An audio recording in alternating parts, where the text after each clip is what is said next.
Welcome to the From There to Here podcast, where we talk to people about their journey through life, fair weather and foul, and we seek to encourage people who are finding life a little difficult at the moment to reach out for help to friends, to family, and the professional organisations, many of which are featured on our website. My guest today is Ben Marsh, patriarch of the Marsh Family, whose homemade musical videos helped cheer us up during the horror of lockdown. With a peak of 4 million hits to one of their recordings, they are still producing top quality output and now have a social commentary element to their work, which will be interesting to discuss. So welcome, Ben. Thanks very much. Yeah, it's odd to be described as a patriarch. I feel like I should have grown a massive beard to fit with that. I'm sure my wife would disagree with the title as well, but there we go.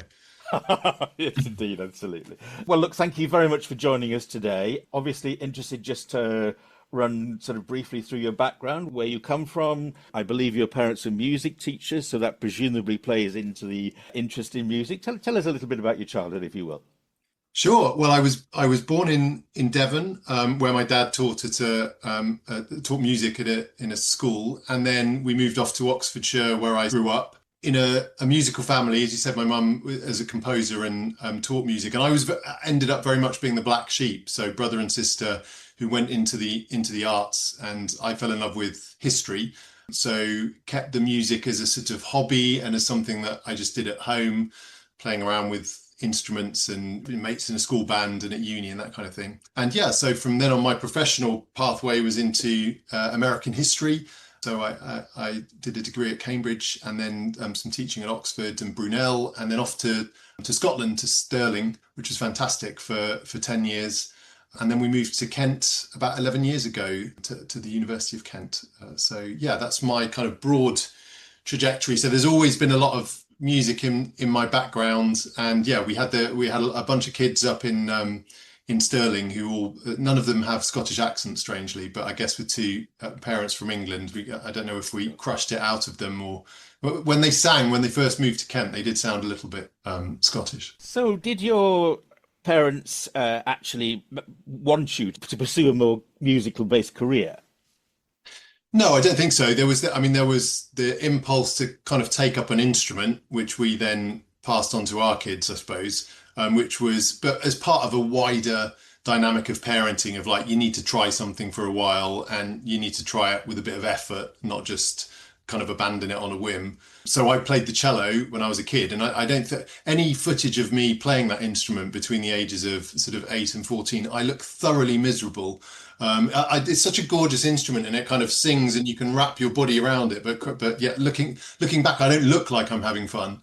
But yeah, and then picked up the guitar and sort of taught myself some other instruments. But no, it was never forced. It was always a sort of set of opportunities. But I guess, like with lots of things, the context was important. So I could either sit around after school and do nothing and get bored, especially in the days before smartphones, or I might as well join in the choir or the orchestra or whatever was going on. And then you're gradually exposed to kind of other social and musical experiences and other people. Was in lots of school plays and musicals and shows and things like that. So very good for kind of confidence building, I suppose. So you settle down, you start a family, you have these massively talented kids. One of the things that is noticeable is that they seem to play different instruments. In other words, you've almost created a band, if you will. Is that conscious? Is that deliberate? Or is that just how it's happened? It's kind of how it's happened. I mean, the decisions or the suggestions of like instruments all had a reason. There was a certain logic. So when Alfie was little, starting with the piano, starting with the violin, I think we'd been given a violin by, a friend up the road. And so the instrument was there, one of the half size or whatever it was. He doesn't play it anymore. That was one that did fall by the wayside. But in Thomas's case, so he plays clarinet, and we were told that was going to be really good for asthma, because he was very asthmatic as a child, had lots of kind of breathing difficulties. So we were looking at things like swimming and stuff that could improve, and so playing a woodwind instrument like that requires breath control and stuff was a good decision. And he also had big gorgeous kind of eyes, sort of massive circular discs, and so when he filled up the clarinet, all you got was the eye. It was a lot for a like 6-year-old. It was incredibly cute. And then with Ella, I think who plays cornet and is still playing that. Part of that was about trying to give her an instrument that wasn't too girly in a world that was girls' toys, especially all very pink and kind of, there's all that coming at young women all the time. Yes. So we thought, well, cornet's a bit feisty and it's a bit different. And if she chooses not to carry it on, then great. But as the third child and the first girl, being able to kind of cut through with a bit of noise as well and a bit of presence, Sure. we think it would be a good idea.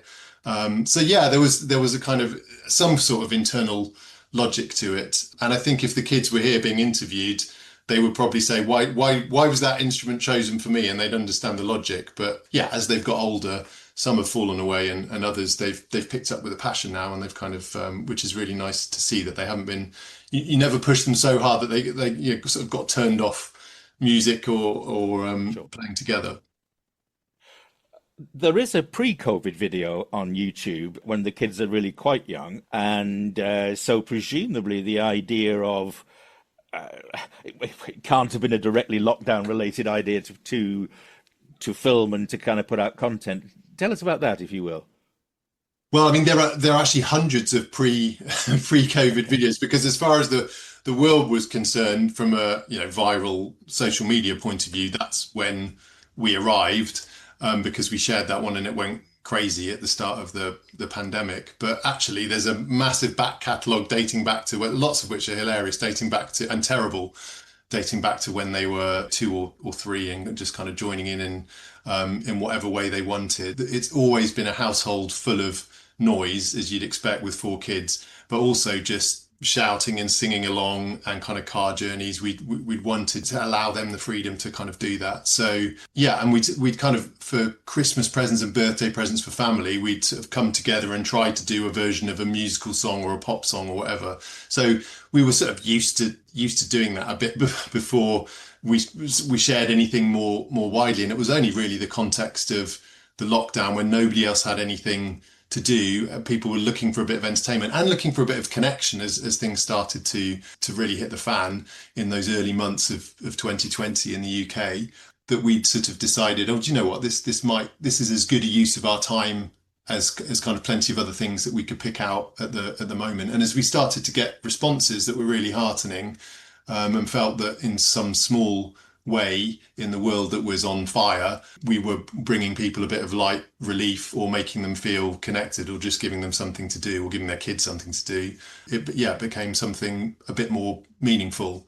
But yeah, it's always been there, and we don't tend to share that early stuff, because that's kind of, we're always quite conscious of what's for us and what's within our four walls and what we share beyond those four walls, and figuring out those limits. It's obviously a moving picture for everybody these days, but that's part of the headache, I think, of parenting or just existing in 2025. Sure. I mean, I watched one of the early videos this morning, and it qualifies as cute. It's very, very cute. What you produce at the moment is a very high standard, with very good singers, very good musicians, very clever lyrics. It's quite different. And I almost wonder whether those early videos might be seen perhaps by your kids as the equivalent of the parents producing the family album when their boyfriend or girlfriend comes around. Are they happy that they're still out there, or how do they feel about that? Yeah, I think so. I mean, if ever any of them turned around and said, please, can you take this one down? I don't like how I'm singing. But I think then we would. And, that's always been the sort of deal from the start. Like, the kids always have a veto on any topic, on any subjects, on any song. If they don't want to do it, then we won't. Like, if there's a reason not to do it, then we won't do it. Sometimes people just aren't up for it, or they're away. And so that occasionally they'll be, we can't all be in every song, sort of thing. So that's not a problem. But yeah, it's odd. I think they find it funny looking back at them. I think that distance and that time, they find it amusing watching Tess not be able to play a drum in time, or some of the sort of facial expressions or costumes. But you never know. It may be that in 2 years' time they're in a different environment or a different circle, and they turn around and say, please, can we remove them? I'd much rather we made the decisions to remove things than bow to external pressure, or what an algorithm or what a platform sort of has Absolutely. to say. And we're not, there's a sense of like they're also a moment in time, and you get things wrong and you get an interpretation wrong, and you have a certain expectation at that point, and it's changed 6 months later or 12 months later. And that's okay. I think it's in some ways, without being kind of pretentious about it, it's sort of important to be able to look back and go, we got that one wrong. Not just that instrument was out of tune and I forgot those words, but on that subject. But it's not a reason to pretend that we'd never done it. So it's a kind of weird little archive of a journey that we never really intentionally set off on, and we don't know where it's going to end. So it's No. a bizarre thing. Well, indeed, it is, and interesting to explore. So when you put the original videos out during lockdown, I imagine you were surprised at the extent of the take up and the positivity of the feedback.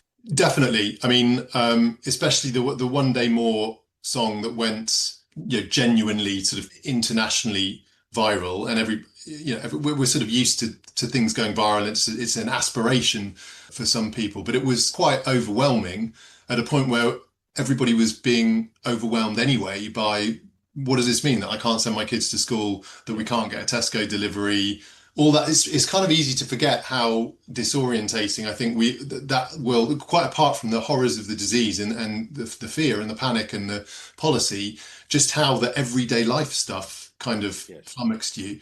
And so when it went viral, it was very exciting for one thing. There's a kind of adrenaline buzz that you get of watching the comments and seeing Facebook explode or whatever platform you're on. But there came a point about a week or 2 weeks in where it did feel quite overwhelming, and we suddenly thought, do you know what? I think I kind of want to step away from this. And yeah, we at some stage, at one point, we thought we're just going to close the bonnet sort of thing and go, okay, that was fun, it did its thing, and that would be that. Because you don't really understand what, suddenly you're in a world of actors and ecosystems that you're totally unfamiliar with.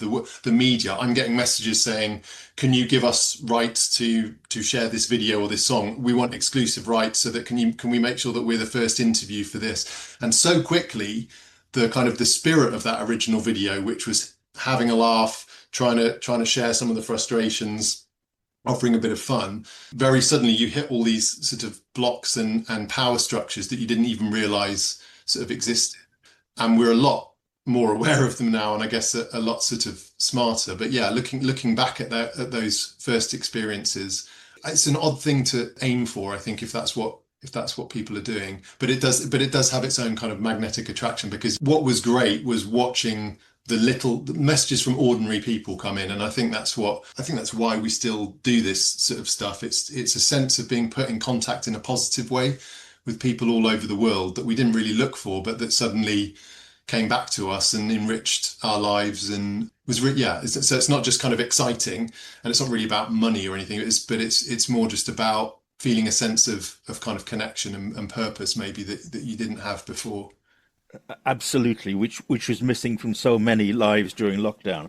I think we still perhaps don't understand the full extent of the difficulties that lockdown caused. I'm not saying it shouldn't have happened. I'm not saying it wasn't necessary from a stopping the virus point of view, but the effect on marriages, on domestic violence, on suicides, on relationships falling apart, and a generation of people who you presumably are now seeing at university, who at 15 or 14, very awkward age, were sort of locked inside for 12 months. Do you feel that you are experiencing that you are seeing that among the students that you have today? Oh, unquestionably. I mean, I think probably the wave of the students that were directly affected by the pandemic, whose kind of last year of A levels and then into university, and there are all the issues with how the A levels were going to be graded, if you remember, and Yes, what this meant for student quality and for student confidence. So there was if you imagine it as a sort of tsunami of impact, I think the crest of that tsunami were those the poor kids that were in that initial wave and being taught online, having lectures, missing out on so much of the fundamental social element of university life. But the intellectual stuff is like connected to it. It's hardwired to it. And now we're kind of further that wave's gone through with great difficulty, I think. But now it's the waves following, and they were they had their education probably only upper primary school or kind of early years secondary. They missed out on trips. I don't think they've been as fundamentally affected in terms of their their learning maybe, but Sure. the mix of the pandemic and smartphones and things like that, it's a very different world, where it is now compared to 10 years ago, the world of university and sort of teaching and being a young person trying to jump out of that nest and kind of adapt, I think is it's a much harder proposition in lots of respects. But just to come back briefly to where we were, I mean, we were incredibly lucky, not just in a direct sort of health sense, but like with the ages of our kids and how close they were together. I think friends of ours and family members that had younger children, so I think Tess was kind of 7 or 8. Younger than that, it was so tough to have an infant or a newborn, or to be pregnant and kind of or to have a child that really needs to be socialized and be sharing and knackering themselves out playing with other kids. Yes. So to have a younger kid, and equally Alfie was what, 12 or 13, I think, but to be older than that, to be a 15, 16-year-old wanting to be out with your mates, not wanting to be cooped up with parents and younger siblings and that sort of thing. Absolutely. But we were very lucky with the sort of ages of ours that they were still up for stuff and being together. And I think, as I was saying about the wave, it's sort of the shape of it impacted people very differently, quite apart from class and geography and, all sorts of other variables. Has your method of teaching, of tutoring, changed to accommodate those kind of psychological effects, or those the difference in the students of today to the students of 10 years ago? I mean, well, across the board in the higher education sector, not just nationally but internationally, there's a huge amount more needed to support mental health and students, and kind of student support. If you looked at the average kind of student support department or welfare, however you want to label it, when I started my career in university teaching in kind of 2002, 2003, you're probably talking about one person and a telephone that was covering most of an institution. And now that these need to be, really big operations. In some respects, they're like driving decisions about teaching and sort of examining. So there's always a matrix of new things hitting, I guess, and I can say that as a historian as well as a Luddite, I suppose. Sure. But at the moment, for instance, it's chat GPT and AIs and generative. How is this affecting essays and exams and things like that? So, but at the centre of all of these things is a young person trying to figure out what they're supposed to do, what they can get away with, what's in their best interests. So it was a scramble during the pandemic. There were lots of, we had online kind of bubbles. We divided the academics and the support staff and had kind of small clusters, kind of prescribed little squads that you would try and look after. But you always hit the issue, especially online, of somebody not turning their camera on, like teachers had. How can you trust who you're seeing or who you're marking is really the person? How can you be sure how that person is underneath the academic work or or what they're sort of producing? So it was a huge headache, and it continues to be a sector-wide issue, I think. Especially now, it's not so much the pandemic, but now it really is that new technology that's causing problems, because there's a sense that the students are, and I think all of the empirical data bears this out, that students are more fragile. Not only are they more aware of their mental health as part of their makeup than perhaps we would have been as, in the 1980s or 90s or whatever, but they're also experiencing these kind of shocks to the system from technology. And to boil it down into a kind of a question that even in the academic year last year was kind of burning, like, is it okay to make a student aged 20 or something give a presentation to say, no, you have to do this. This is part of the skills that you're developing. This is part of showing your learning, of showing that you've mastered the subject that you're dealing with. And if you put them under too much stress, though, then there's a kind of there's a pushback, and especially in a world where they're now paying for their education, this is not something that the state or the wider community is directly kind of supporting. That all of those dynamics have sort of changed. It's a real morass to kind of fight through. And I think, like lots of these things and these challenges, probably it's going to require a conversation. It's going to require having two human beings, directly kind of sharing both the fragilities and the reasons why maybe there's a hoop that's worth jumping through, or why it's worth investing in a challenge. But it's a bit like practicing music instruments as a kid, I suppose. I work in market research as a day job, and I do lots of work with young people. And what I hear is the same kind of idealism that you would have had 20 years ago, but a feeling of hopelessness. And I hear so much about the pressure they're under. I was doing something recently for a leisure group and talking to young people about what they liked about this particular thing I won't name. And the number of people saying it's a few hours away from the pressure of life. And it's kind of quite sad to hear 20-year-olds saying that, but it is how they feel. What can we do? Well, that's a great question. Most of the challenges I've been talking about are quite personal, sort of individual challenges about getting to the end of a term's learning or a university degree or whatever. But I think, as you're saying, part of the bigger context here is a very different set of expectations about where the world is going, about maybe where the country's going, and that bleakness and that sense of whether you look at sort of climate change or the health of global democracy or the economy. Yeah, it's a very different world from the kind of expectations where you would sort of hope to get on the property ladder or find that relationship, and we seem so far away from the kind of late 20th century in a sense that early generations, understandably and maybe unintentionally, but have sort of squandered what was a good moment of kind of resource decision making opportunity, and now the squeeze is being felt by young people. I can only really speak for my lot or the sorts of students I've taught and my kids and that sort of thing. But I think there's a sense of taking succor from smaller communities, maybe because the state of the globe, because activism is so fraught in different ways, that to start, break it into smaller pieces and deal with something local or deal with something in a kind of mini community that might connect to a bigger pipeline down the track feels to me like a place where it's worth investing energy, where you can avoid that kind of macro bleakness because you're in a project or you're in a bunch of people trying to achieve a goal next weekend or at the end of the month or at the end of the year or maybe something grander.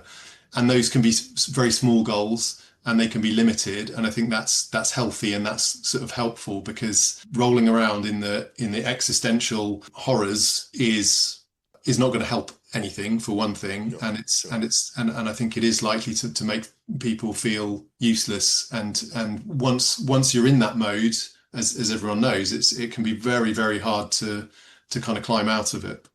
Yeah, no, that's what I hear a lot. Okay, well, this brings us nicely to the way that your videos and so on have adapted, and there is now a good deal of social commentary, drawing big figures and producing some great work. What do you know about your audience? Do you know anything about the profile of your listeners? Oh, yeah. I mean, you can get lots of data these days so we've got a YouTube channel that allows you to break stuff down by region and by age. We know that they're very vocal, whether they like what we do or dislike what we do. That I think, but that's probably part and parcel of the 2020s.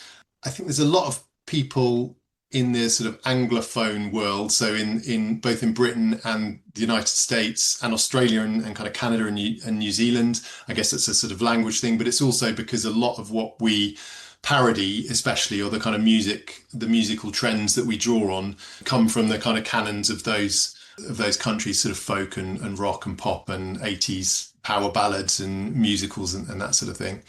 But no, we've been pleased to see some kind of a few of the songs we've done lately around issues such as Ukraine.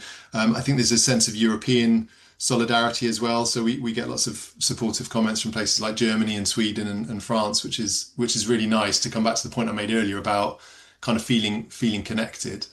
And then, yeah, demographically, I think we skew towards the older demographic. I think you came to see us, Michael, in Broadstairs, and it was reflected slightly in that audience. But yeah, I think we've never sort of pivoted what we do according to who we're reaching particularly. It tends to come from what we feel is worth singing about or what we're interested in, I think, first and foremost. So why do you continue to do it? What are you doing it for today? Where do you want to take it, if that indeed is part of the plan? Yeah, I don't know how far the plan is to sort of take it. Certainly, we hope it might be a platform if any of the kids choose to persist with kind of music in particular, music and performance.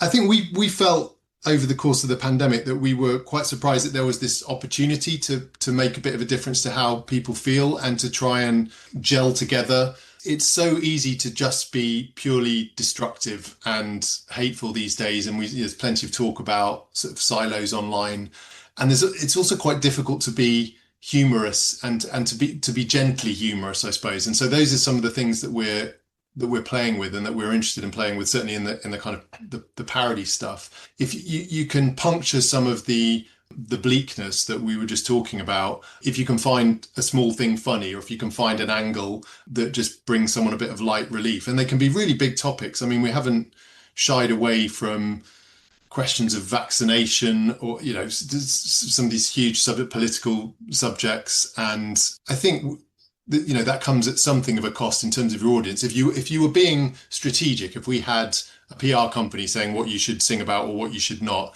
it would be very sterile. You would be avoiding certain subjects. You wouldn't be singing about genocide. You wouldn't be singing about war. You wouldn't be doing anything political.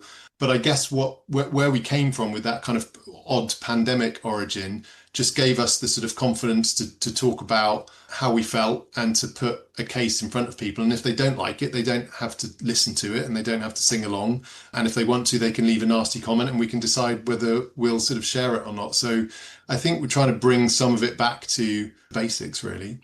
Do you have to protect the kids in any way from those nasty comments? The world of social media is such that the degree of overreaction to something that people do not like is extraordinary. Is that a problem, or are you able to just kind of sweep it away? No, I mean, I think it is a problem. The first thing I'd say that if you're going to make a song that pokes fun at someone, then you need to Yeah, have something of a thick skin. Like you need to be able yeah, to tolerate some coming back your way. yes, And the kind of thing that I would compare it to is, yeah, in the schoolyard or on a football pitch. Me and the boys play Sunday league. You have to allow people to vent, and yes, most of the time there is a sense that that's okay. Most comments we don't have a problem with. Ones that are just abusive for the sake of it, or a kind of deliberately mean or provocative, or the kind of agents, and they're probably not even human beings, right? A lot of them are sort of bots. They're worth blocking or kind of not letting through because there's no point in causing upset. But actually, a lot of the time, we quite like we've some of the most interesting conversations that we've ended up having is with perfectly reasoned, decent people that have maybe a different viewpoint, and this could be on something medical, it could be on something military, geopolitical, or often recently a kind of political topic, and they consume different news sources. They have a different ideology or outlook, and they can come back and make their case and say why they think this is wrong, or which is important, right? It's important to have that space. And so the really interesting engagements that we've had, which have been lovely, is where someone has said, oh, I really appreciate the musicianship, but here's why I think you're wrong. And then every now and then you actually get into a what I consider a productive conversation with these people. So yeah, probably that was overstated, but here's the point that we were kind of trying to make. And as soon as you get to like that exchange 2 or 3, which you don't have time to do if there are thousands and thousands, but you've broken something down that the internet can actually be a force for good in some of these threads in terms of sort of connecting with people and saying, well, okay, this is what you Americans call socialist, what you Germans call fat. You get into yeah. dissecting labels and perspectives, and it can be really enriching, that, and it's good for the kids because the girls would get nasty language and comments if they had their own. I mean, they do, but they're not shared with the world. But if they had public Instagram accounts, this is unfortunately this is sort of part of what they have to deal with growing up, and I feel such relief that I was lucky enough not to be in a world where everything I did was on, Oh, absolutely. Facebook, and every comment Yes, could sort of yes, be archived. But in a way, doing it together, since they were in their, 8, 9 in Tessa's case, and the others were a bit older, yeah, it offers a bit of a shield because they've also got plausible deniability. Like I'm not going to give a shit in 5 years' time if they turn around and say, "Well, my dad made me do this stuff when I was smaller." But for one thing, it's not true. But like, if that's a helpful defense for whatever they want to be doing in that point, then that's fine, and that's what it's about. So, but it is yeah. interesting So, actually in that I think one of the things that parents would find very enviable is that you appear to have 6 intelligent people, highly intelligent people living in the same house who sort of take the same worldview. You don't have a child who defends Suella Braverman, or a child who is on the, Leninist wing of the Trotskyist quarter, who despises everything you stand for. Do you know what I mean? You seem to be of the same worldview, largely. Is that correct? No, it's not correct. And, in some ways, this is a projection of each song, again, not to be pretentious of it as a sort of piece of art in of itself and offering a sort of message on a topic. But there are always big arguments about where we choose to draw the line internally. And, once or twice, I think we probably have crossed the line, or we've got things wrong. So there was a song we did about the Giselle Pellico case last December. And it was absolutely from a place of support. This was someone who, having endured such horrendous treatment and being so courageous to kind of share it. And she said explicitly that she wants the names of the perpetrators to be sort of shared. So that kind of obsessed me about the moment where they were finally released. But I picked a sort of poor choice of song because it was upbeat and it didn't quite, sometimes it works when you try and knit the lyrics or something and sometimes it doesn't. And so in that case, that was an example, and there was a lot of flack, and some of it came from the usual quarters maybe, and it was quite selectively harvested, but it wasn't fun having journalists outside the front door on a Saturday morning. We hadn't appreciated anyone cared enough about what we were doing, by the way, for that to be a sensible use of their time. But that was an example of things that if I'd had my time again, and we did decide to take that one down, and I think it's probably the only one that we have, but that I wouldn't have done that, wouldn't have delivered that in the same way, or chosen a different song. Not that we were scared of the topic. I think that was totally legitimate, and lots of features of it I would defend. But in that moment, it kind of made sense. In other situations, there's been lots of political violence lately. There was the murder of Charlie Kirk, and we did a song about freedom of speech, which was really about some of the aftermath. This was just 2 weeks ago. Yes. Some of the aftermath and the ways in which the Trump administration has been supporting the taking down and in lots of ways a challenge to the First Amendment. But there were different views in the family about Charlie Kirk and about how he behaved and what he stood for, and I'm not going to sort of litigate those views in the public domain, but it's an example of a case in point where there was a decision taken. People have slightly different views. If we tend to have all agreed to sing about something, it's because we do share a certain perspective, or the core of a perspective. But there might be certain words or phrases, like you'll notice usually if there's a swear word, it will be me or Lils that sings it rather than one of the kids. And there are other things that they've said, I don't mind that being in the song, but I don't want to sing that line. And that's again an example of their agency, I suppose, in some of this. The lyrics are largely yours?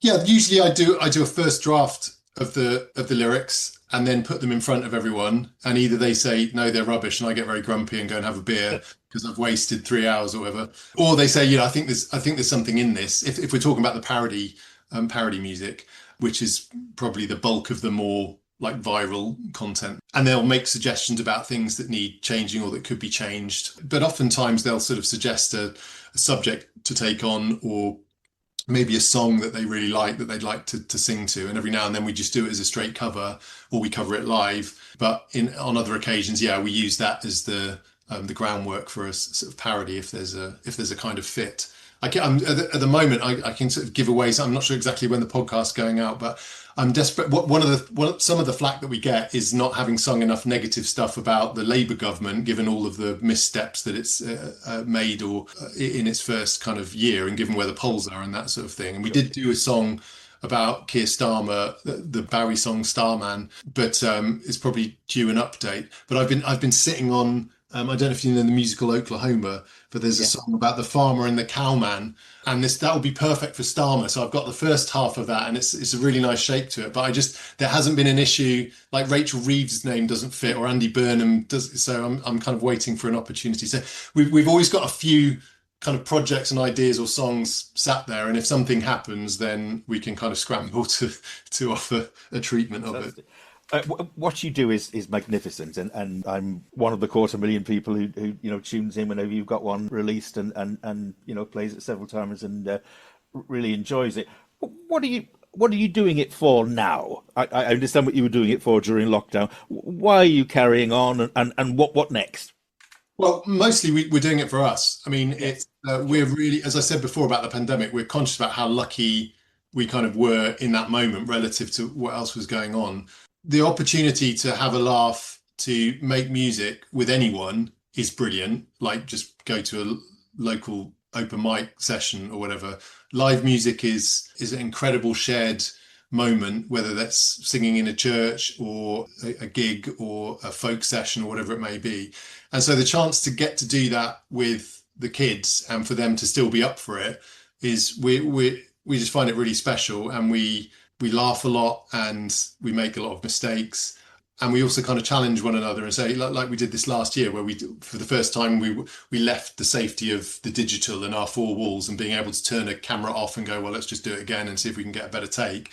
And then you're suddenly out there, and there's a bit of different set of pressures. So yeah, we're mindful that not a lot of people get to do that, and there's certainly not many families. And by happenstance, because of what's happened in the past and where we're at, we're able to do it. And so, with a bit of a support base and loving it, that and feeling that we can make a positive difference here and there. It's not we don't feel kind of beholden to anybody, but obviously there have been fantastic opportunities to work with Comic Relief and prostate cancer and Save the Children, and these are only small songs or little videos or whatever. But like if you've got a platform that's come organically from just being ordinary, and you can sort of showcase it and keep doing it, then I guess I'd flip your question and go, why if you love it and you can do it, then why wouldn't you? No, absolutely. You only have to see the family live and see the pleasure you get from it, the pleasure that you bring, and actually the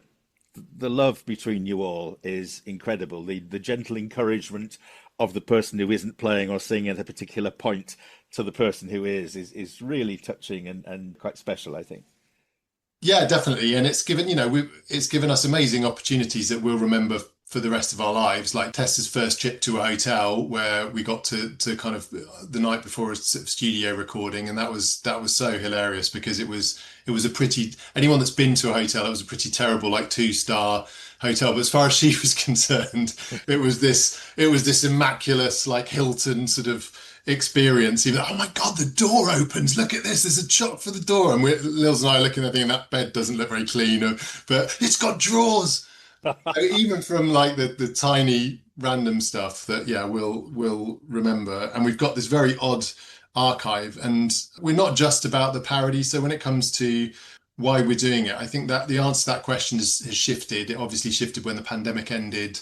It shifted as we've got a kind of a Patreon support base now, but also because we're writing our own stuff and having done some of it live, that feels really special as well. So the chance to pick up themes and to share compositions and try and give a sense of, because I think that's again, it's a reasonable critique, like someone saying you can't dish it out and then not expect a bit back. It's a reasonable critique to say, is what we do artistically just fundamentally like parasitical? You're kind of, I don't know how good AI is at writing funny fake lyrics to songs or whatever, but like that's someone else's music. So the chance to build a few projects from the music composition stuff, and to hear the different flavors of what the kids are interested in or for their voices, or that's really special as well. So we've taken this year, we haven't done any commercial releases this year because we've been working on an album, and I'm just really excited about that. Like again, the idea, even if this ends in 2026 or whatever,